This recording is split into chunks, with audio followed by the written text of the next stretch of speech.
आज मैं भाषण लिख के लाया हूँ, बहुत छोटा, कम बोलूँगा, इसलिए चिंता मत करें। आज आपका पहला दिवस महाविद्यालय में विद्यार्थी के रूप में, अभी तक आप प्रवेशार्थी के रूप में आए थे, आपको प्रवेश मिल गया और इस इंडक्शन प्रोग्राम में, दीक्षारंभ प्रोग्राम में, कार्यक्रम में, जहाँ से आपकी शिक्षा आरंभ होती है औपचारिक रूप से, आप सभी का स्वागत है, अभिनंदन है। आप सभी अपने यूनिफॉर्म में दिख रहे हैं मेरे बच्चों, बहुत ही सुंदर दिख रहा है। एक दो अपवाद हैं, कोई बात नहीं, वो बना लेंगे। एक बार अपने लिए जोरदार तालियां।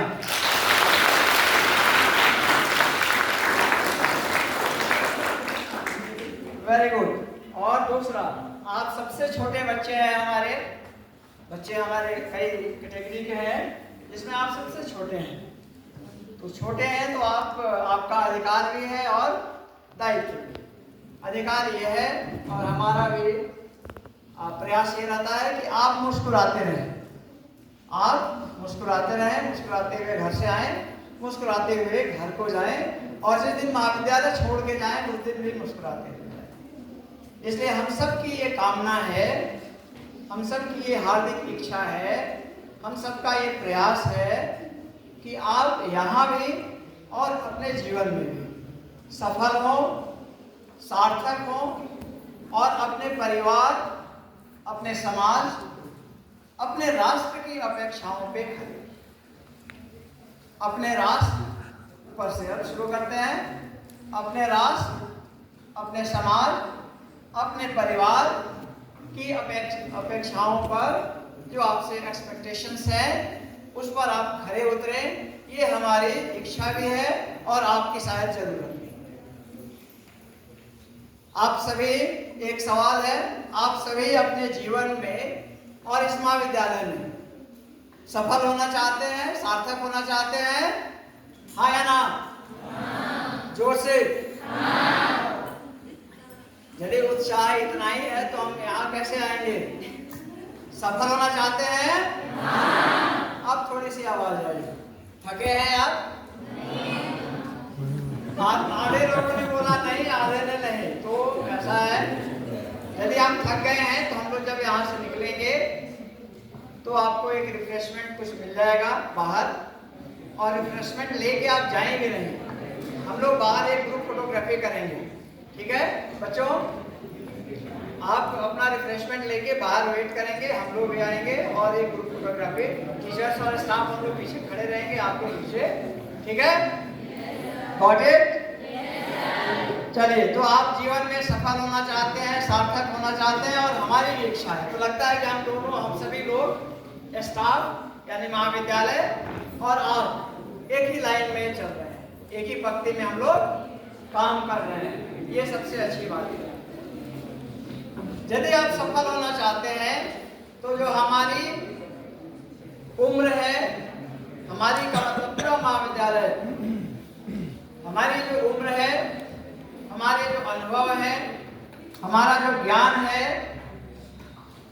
और जो जरूरत है इस समाज की, उसके आधार पर ध्यान रखना, शब्दों पे और याद कर लेना, हम आपको आदेश, निर्देश, सलाह, राय देते हैं। हम आपको अपने अनुभव, अपने ज्ञान के आधार पर और आपकी जरूरतों के हिसाब से आदेश, निर्देश, सलाह और राय देते हैं। यदि आप उसको, मैं ये नहीं कहता, कभी भी पिछली बार भी शायद कहा था कि आप उसका अक्षरशः पालन करें। जैसे भोजन देती है आपकी माँ, पिज्जा देती है, या जो भी घर में बड़े हैं, तो उसमें कहीं मिर्च है या खाने लायक नहीं है तो कंकड़ पत्थर है तो आप निकालते हैं ना उसको, हाँ या ना? तो वैसे ही जो हम कह रहे हैं उसको आप एज इट इज स्वीकार मत कर लीजिए। हमारा अनुयायी बनने की हम कोई भीड़ जुटाने का कोई शौक नहीं।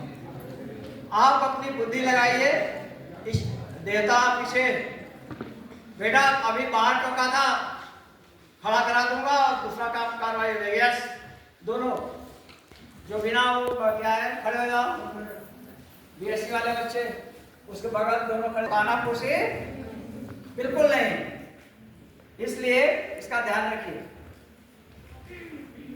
जब हम आपकी जरूरतों के आधार पे हमने कुछ राय दिए, निर्देश दिए, जो हमारे अनुभव है, जो हमारा ज्ञान है, तो मैं ये नहीं कहता हूं कि आप उसको ऐसे ही स्वीकार कर लें। प्रकृति ने आपको भी बुद्धि दी है, आप उसके हिसाब से जांचें, मानना और नहीं मानना। हमने तो कह दिया ना, आपके जीजा बाबू ने कहा कि आप स्कूल जाओ, सभी स्कूल आ गए, मान लिया, कुछ रास्ते में रह गए, कुछ यहाँ आके क्लास में नहीं आए, तो ये आपके ऊपर है।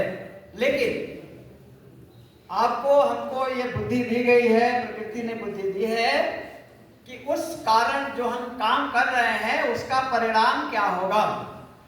मिर्च लगाएंगे तो वहां से मक्का तो नहीं उगेगा, उगेगा? आज तक ऐसा नहीं हुआ। तो यदि आप हमारे दिशा निर्देशों को, माँ बाप के आकांक्षाओं को किनारे करते हैं, उसके बाद हम सोचते हैं कि सफल हो जाएंगे, जैसा कि आज तक नहीं हुआ, तो अभी हो जाएगा?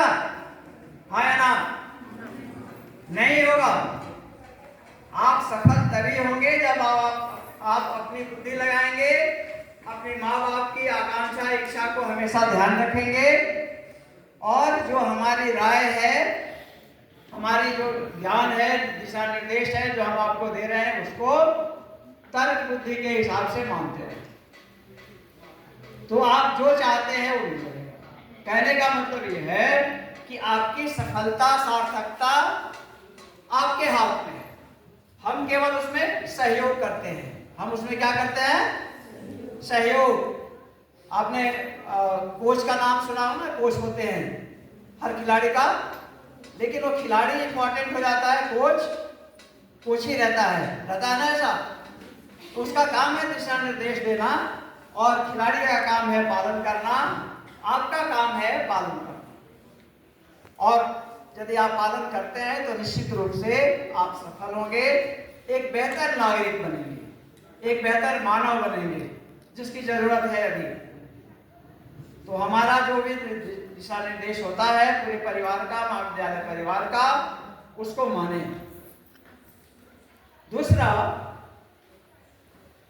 आपको किसी तरह की कोई शिकायत है, किसी तरह की कोई शिकायत किसी प्राध्यापक से है, उन्होंने खराब बोला, आपको खराब लग गया, तो उस प्राध्यापक से आप व्यक्तिगत रूप से मिलिए और कहिए। बात समझ में आ रही है? उस प्राध्यापक से आप कहिए, मेरे से गलती होती है, मैं आपको बोल दिया, तो आप रिवर्स कर सकते हैं कि सर ये ऐसे होता, ये आप मैं दुखी हो गई, तो पता चल जाएगा दुखी हो गया, तो हम लोग उसको करेक्ट कर लेंगे। एक परिवार जैसे होता है, ठीक है? उसमें ये नहीं कि बात अपने मन में रख ली और फिर उसका खिचड़ी पकाते रहे। आपके मन में भावना आती है, आप बोलिए, हम यहाँ सुनने के लिए तैयार हैं। सुना है ना, क्षमा बड़न को चाहिए, छोटन को उत्पाद। तो आप चाइल्ड लाइक हैं, आप में ऊर्जा है, आप करेंगे कुछ ऐसा हरकत, हम देखेंगे कि हम कैसे उसको नियंत्रित करते हैं, कैसे उसको राइट डायरेक्शन देते हैं। दूसरा, जब भी हम सफलता की बात करते हैं तो उसकी पूर्व शर्त है ज्ञान का अर्जन। ज्ञान के बिना, ज्ञान का मतलब खाली पढ़ाई नहीं होता है, ज्ञान का के बिना आज तक इस दुनिया में कोई भी प्राणी, कोई भी आदमी जो सबसे विकसित प्राणी है, आज तक सफल नहीं हुआ। चाहे वो खेती करे, चाहे वो बिजनेस करे, चाहे वो पढ़ाई करे। पूर्व शर्त क्या है? पहली शर्त ज्ञान प्राप्त करना। और ज्ञान प्राप्त करना ठीक वैसे ही है जैसे पानी, आपकी टंकी आपके घर के ऊपर लगी हुई है, उसमें पानी चढ़ाना है, पाइप जोड़ देंगे तो पानी चढ़ जाएगा। उसके लिए क्या करते हैं? फिर मोटर लगाते हैं। बहुत ऊंची इमारत है तो उतना पावरफुल मोटर लगाना पड़ेगा। पानी निकालने के लिए कोई जरूरत नहीं है। जिस तरह से टंकी को फुल करने के लिए ज्यादा आपको ऊर्जा लगानी पड़ती है, वैसे ही अच्छा काम करने के लिए, ज्ञान अर्जन करने के लिए आपको उतनी ही ऊर्जा, समय और संसाधन की जरूरत होती है। ऊर्जा, समय और संसाधन। ऊर्जा, समय, संसाधन में आपको लग रहा है कि संसाधन तो आपके पास है नहीं, बहुतों के पास नहीं है, लेकिन हम यहाँ आपकी संसाधनों की कमी को आंशिक रूप से पूरा करते हैं। जैसे विद्यार्थी के पास अपना किताब होना चाहिए, आपको यहाँ बाजार में उपलब्ध नहीं है या पैसे नहीं है तो हम किताबें देते हैं ना, कहा गया ना कि आपको मिलेगी किताबें। दूसरा, स्मार्टफोन सबके पास है, सबके पास। किसके किसके पास घर में स्मार्टफोन नहीं है? हाथ खड़े करो। शर्माने की कोई बात नहीं है बेटा। मेरे पास भी बहुत हाल तक नहीं था, मजबूरी हुई तो मैंने स्मार्टफोन खरीदा, जिसको स्मार्टफोन कहते हैं, जो अक्सर कहीं छूट जाता है। अगर आपको लगता है कि स्मार्टफोन की कमी आपको खल रही है तो हमने लाइब्रेरी में, रीडिंग रूम में टैग रखे हुए हैं, आप वहां सर्च कर सकते हैं पढ़ाई का। अभी हमने केवल 2 रखे हैं, यूज होगा। आप यदि ज्यादा संख्या बढ़ती है तो हम और वहां क्रैक कर लेंगे। वहां आपको कोचिंग करने की जरूरत नहीं है। हमारे शिक्षक, हम लोग प्रयास करते हैं कि कोचिंग, अभी आप गांव में भी अब ट्यूशन पढ़ाने वाले हो गए हैं। वो कुकुर मुत्ते की तरह जैसे अंग्रेजी माध्यम के स्कूल खुले, वैसे ही शिक्षक भी स्कूल में नहीं पढ़ाएंगे, वही वहां ट्यूशन पढ़ाएंगे। आप लोगों ने पढ़े होंगे। हम लोग प्रयास करते हैं कि आप क्लासरूम में पढ़ें। यहाँ हम लोग उंगली पकड़ के आपका नहीं लिखाएंगे, हम लोग आपको इंस्पायर करते हैं हमसे ज्यादा पढ़ने के लिए। हमने जितना पढ़ा है हमारा काम चल गया, हमने जितना पढ़ा वो हमने अपने हिसाब से पढ़ा तो हमारा काम तो चल गया। लेकिन आप जिस स्टेज में हैं, आपका काम इतने से नहीं चलने वाला है जिस स्टेज पे आप हैं। बात समझ में आ रही है? इसलिए आपको ज्यादा मेहनत करने की जरूरत पड़ती है, और वो मेहनत किस डायरेक्शन में करना है, किस दिशा में करना है, वो हमारे स्टाफ और लोग बताएंगे, जिसका पालन अपेक्षा किया जाता है कि आप करेंगे। ये हमारी ड्यूटी है और आपकी आवश्यकता। यदि आप सफल होना चाहते हैं तो संसाधन आड़े नहीं जाता है। आपकी ऊर्जा और समय, 2 चीज आपके पास है। 2 चीज ये कोई नहीं दे सकता, आपका समय और आपका ऊर्जा। आप किसी से ले सकते हैं, मेरी ऊर्जा आप नहीं ले सकते, आपका समय मैं नहीं ले सकता। तो समय और ऊर्जा आपका है। संसाधन की कमी को पूरा किया जा सकता है। क्या जा सकता है? हाँ या ना? संसाधन नहीं है मेरे पास, मैं कुछ काम करना चाहता हूं, मेरे पास कोई सामान नहीं है, हो जाएगा? हाँ या ना? हाँ या ना? चुप तो नहीं, चुप से काम नहीं चलेगा बेटा। आइदर यस और नो। मैं कुछ काम करना चाहता हूं लेकिन मेरे पास संसाधन नहीं, होगा या नहीं होगा? हाँ या ना? उसके कारण क्यों मार दिया? अगर उसने मार दिया तो तेरे से शरीर में भी तो वहीं पीछे पाई जाएगी कुर्सी की, ऐसा नहीं। हाँ बताओ बच्चे, मेरे पास संसाधन नहीं है, मैं कोई काम करना चाहता, मैं पढ़ना चाहता हूं, मेरे पास पैसे नहीं है। मैं पढ़ना चाहता हूं, मेरे पास पैसे नहीं है, क्या होगा? कौन देगा पैसे? किताबें नहीं, बताओ भाई। इसी गलतफहमी में हम लोग जीते रह गए। लेकिन पूर्वजों ने भी कहा कि ना 9 मन तेल होगा ना, सुना है कहावत? ना 9 मन तेल होगा ना, तेल से नाचने का राधा का क्या कंसेप्ट है भाई? तो इसलिए उस 9 मन की बात छोड़ दीजिए। अगर आपके पास जुनून है, अगर आपके पास दिल से जुनून है। दशरथ मांझी का नाम किसने किसने सुना है? देखो, उसने सुना है, उसने सुना, उधर भी देवता भी कुछ हाथ उठा रहे हैं, देवता तो हाथ नहीं उठाए। हाँ भाई, यहीं पे कई गांवों में देखा आपने कि सरकार ने मना कर दिया, लोगों ने सड़क बना दी। देखा नहीं देखा? हाँ या ना?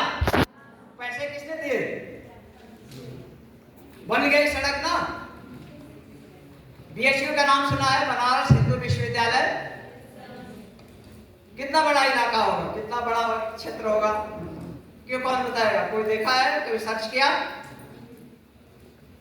किसने बनवाया? किसने बनवाया? कौन बनाएगा? जो बताएगा उसको एक्स्ट्रा एक पेन का पैकेट में दूंगा, बाहर रखा है। किसने बनवाया? बनारस हिंदू विश्वविद्यालय। कहीं आपके पूर्वज भी वहां पढ़े होंगे, उनको भी बताना चाहिए था कि किसने बनाया। चलो उन्होंने नहीं बताया, उन पूर्वज ने, तो मैं अग्रज हूं, मैं बताता हूं। बताओ किसने बनवाई? एक फकीर ने बनवा दिया, और भीख मांग के, दान मांग के। और कैंपस कितना बड़ा है? 3500 एकड़। कितना? तुम्हारा कॉलेज 13.5 एकड़ में है, तो कितने कॉलेज उसमें जोड़ के भाग करना, और पास में कुछ भी नहीं। जुनून था, बन गया।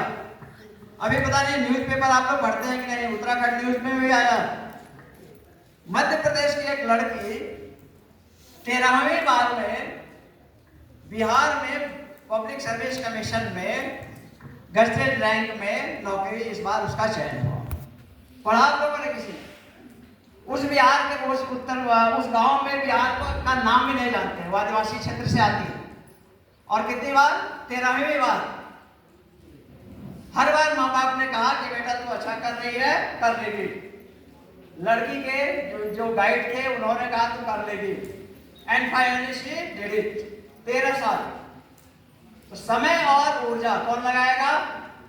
समय और ऊर्जा कौन लगाएगा? कौन लगाएगा भाई, बोलो। तुम्हारे बदले कौन लगाएगा? तो बोलो तो कि हम लगाएंगे। तुम्हारे बदले समय और ऊर्जा कौन लगाएगा? देखो मरे हुए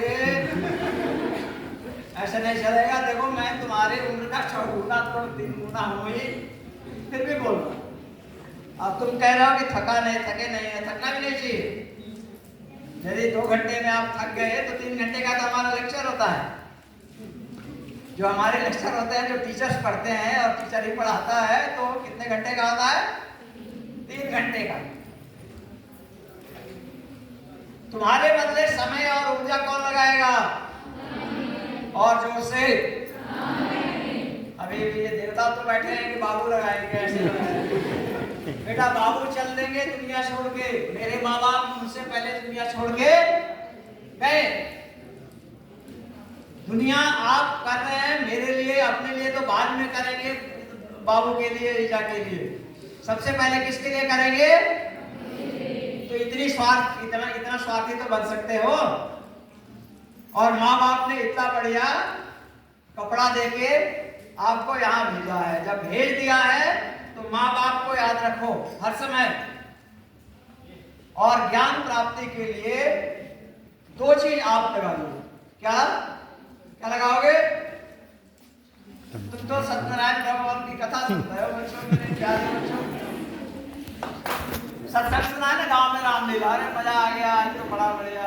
अब पूछो कि रामलीला उसमें सीता कौन थी तो पता ही नहीं चला कि किसकी पुत्री थी। ऐसे नहीं, समय और ऊर्जा तुम लगाओगे ना भाई। ज्ञान प्राप्ति के लिए क्या चाहिए? 3 चीज तो चाहिए। क्या चाहिए? मैडम ने कहा कि मेरे प्यारे बच्चों, इंटेलिजेंट बच्चों, बुद्धिमान बच्चों, कि कुछ लिख लो। हाथ को और कागज कलम को कष्ट दे लो। कितनी बार रिपीट किया कि कितने चीज की जरूरत है हमको सफल होने के लिए? ज्ञानी बनना है। ज्ञान के लिए 3 चीज की, समय, ऊर्जा और संसाधन, यानी धन। संसाधन जुड़ा है ना, ढेर सारे हैं, संसार का धन है, इसलिए संसाधन हो गया वो। 2 चीज कौन लगाएगा? समय और ऊर्जा।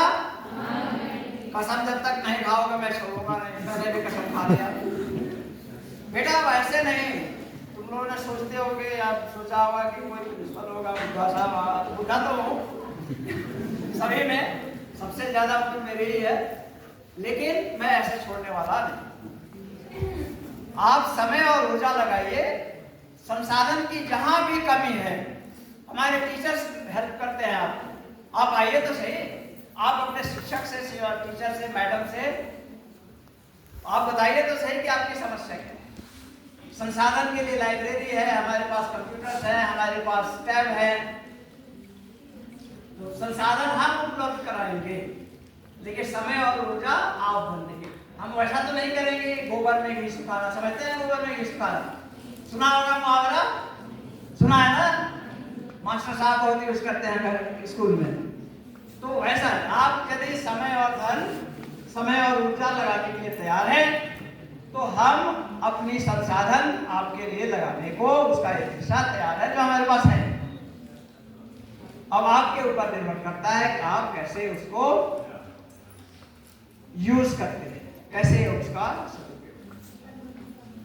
और बेटा अंत में ये समय जो है अभी जिस डिजिटल एज में हम लोग जी रहे हैं, उसके साथ विरोध हो सकता है हमारा कि इस डिजिटल एज ने हमारी सभ्यता को, हमारी संस्कृति को बड़ा नुकसान पहुंचाया, सभ्यता समाज को नुकसान पहुंचाया, लेकिन इसके प्रयोग के बिना, सदुपयोग के बिना हम आगे नहीं बढ़ सकते। इसलिए उसको सिखाने के लिए हमारे पास गुंजाइश है। हम लोग कंप्यूटर क्लासेस यदि आप चाहते हैं, आपके उस सर्किट में है, और ये मैडम यहीं खड़ी है, मैम एक बार खड़ा हो जाइए। कंप्यूटर लैब की मालकिन आप हैं, आप वहाँ आइए, आपको सिखा देंगे हम बेसिक। टैब सीखना है, वहाँ ऑल इंडिया स्टाफ है हमारा। कहाँ है लाइब्रेरी स्टाफ? 4 लोग हैं अभी वहाँ, इसलिए संसाधन की कमी नहीं आएगी। ठीक है, हम लोग इंग्लिश स्पीकिंग सिखाते हैं, अभी तनुजा मैम नहीं है, अंग्रेजी विभाग सिखाता है अंग्रेजी कैसे बोले, क्योंकि आजकल सबसे ज्यादा अंग्रेजी सीखना बाहर लिखा रहता है, how to learn, how to speak, English नहीं लिखा रहता है, अंग्रेजी बोलना सीखें, है ना। इंग्लिश भी हम अंग्रेजी में बाहर पढ़ लेते हैं, लेकिन हमारे यहाँ हम लोग पढ़ाते हैं नहीं पढ़ते। दूसरा, हम लोग कोचिंग क्लासेस कराते हैं, और इस बार फर्स्ट ईयर को भी हम लोग शामिल करेंगे। जो कोचिंग की तैयारी करते हैं, बीएड की तैयारी करते हैं, उसकी तैयारी कैसे करें, मैडम खड़ी है यहाँ, मैडम बैठी हैं, तो उनके निर्देशन में चलते हैं। उसकी किताबें हम अलग से देते हैं। दूसरा, हमारे पास एक SC/ST सेल है, कहाँ अश्विनी जी कहाँ है अभी, क्रीड़ा विभाग, वहाँ से भी हम लोग कोचिंग कराते हैं। तो हमारे पास साधन की पर्याप्तता है, हम अभाव में हम हो सकते हैं, आपको हम अभाव में नहीं होने देंगे। इसलिए अब आपके ऊपर निर्भर करता है कि आप उसका कैसे उपयोग करते हैं। बेहिचक शालीन ड्रेस में, शालीन मौखिक भाषा, शालीन शारीरिक भाषा। शारीरिक भाषा समझते हैं, बॉडी लैंग्वेज, हाँ कुछ गर्दन हिला रहे हैं, होशियार हो बच्चे, चलो अच्छी बात है। तो हम जब भी शालीन वस्त्र में, शालीन परिधान में, शालीन यूनिफॉर्म में, शालीन मौखिक भाषा के साथ, शालीन शारीरिक भाषा के साथ कहीं भी अप्रोच करेंगे, कहीं भी दुनिया में, कॉलेज भूल जाओ, तो आदमी आपको मैक्सिमम आपको मदद कर देगा। इसलिए आपके ऊपर है कि आप कितनी हमारी कही हुई बात को, उसका अनुपालन करते हैं। और किस प्रकार इस महाविद्यालय के, आप सोचिए 51 जो हमारा बैच है वो आप हैं, और हिंदू धर्म के हिसाब से शायद पवित्र अंकों में से, इसलिए आप भी उतने ही हमारे लिए पवित्र हैं। जरूरत है आपको अपने लिए, अपने और सिर्फ अपने लिए एक जुनून पालन। आप जुनून पालिए, हम उसका पालन पोषण करेंगे, पौधा जरूर मिलेगा। धन्यवाद।